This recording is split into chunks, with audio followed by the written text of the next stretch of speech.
আমি ইমাম সাহেবকে আমি কি বলবো? আমার বাইরে তো আমি ভাইও সন্দেহের বাইরে না, সন্দেহের বাইরে না, আমার ওয়াইফও সন্দেহের বাইরে না।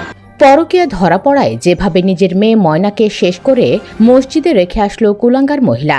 ডাইনি মহিলা পরকীয়া করে নিজের নিষ্পাপ মেয়েটাকে নির্মমভাবে শেষ করার পরে কত সুন্দর করে অভিনয় করছে। আল্লাহ তাআলার গজব কেন আসবে না বলুন? একে তো এতটুকু বাচ্চার সাথে এই অন্যায় অবিচার করেছে, আবার নিরীহ মসজিদের হুজুর এবং মুয়াজ্জিনকে এর দায়ভার চাপানো হচ্ছে। আসল কাহিনী হচ্ছে ময়নার মা পরকীয়ায় জড়িত ময়নার চাচার সাথে দীর্ঘদিন যাবৎ চলছে এই বেহায়া নির্লজ্জ কাজ। কয়েকদিন আগে যেদিন ময়না নিখোঁজ খবর প্রকাশ পেল, ওই দিন দুপুরবেলা মা ও ময়নার চাচা অপকর্মে লিপ্ত ছিল এবং ময়না তা দেখতে পান। ময়না তাদের অপকর্ম প্রকাশ করে দিবে বলেই এই ময়নাকে শেষ করে দেয় তার মা এবং চাচা।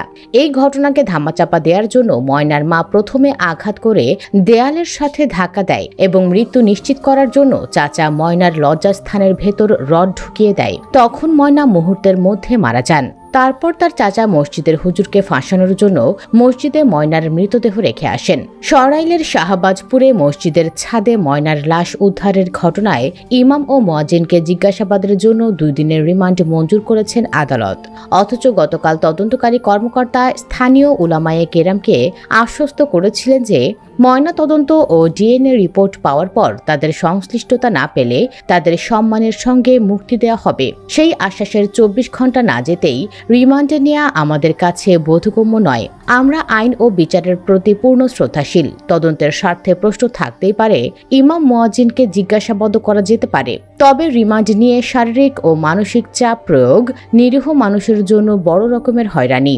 এই ঘটনায় যদি কেউ প্রকৃত দোষী হয়, আইন অনুযায়ী তার সর্বোচ্চ শাস্তি হোক, সেই দাবিতেই আমরা একমত। কিন্তু প্রশ্ন হচ্ছে, শুধু ইমাম ও মুয়াজ্জিনকেই কেন রিমান্ডে নেওয়া হলো? আমরা শুনছি আরো কয়েকজনকে আটক করা হয়েছে, তাদেরকে কেন রিমান্ডে নেওয়া হয়নি? সরাইল উপজেলা প্রশাসন ও সংশ্লিষ্ট তদন্ত কর্তৃপক্ষের প্রতি আমাদের আহ্বান, বিষয়টিকে দয়া করে ঘোলাটে করবেন না। ধর্মীয় প্রতিষ্ঠানে কর্মরত নিরীহ ইমাম মুয়াজ্জিনকে যেন কেবল সন্দেহের ভিত্তিতে আইনের মারপ্যাঁচে ফেলে শাস্তি দেয়া না হয়, সেদিকে আপনাদের সতর্ক দৃষ্টি কামনা করছি। আমরা সুষ্ঠু তদন্ত চাই, ময়না হত্যার ন্যায় বিচার চাই।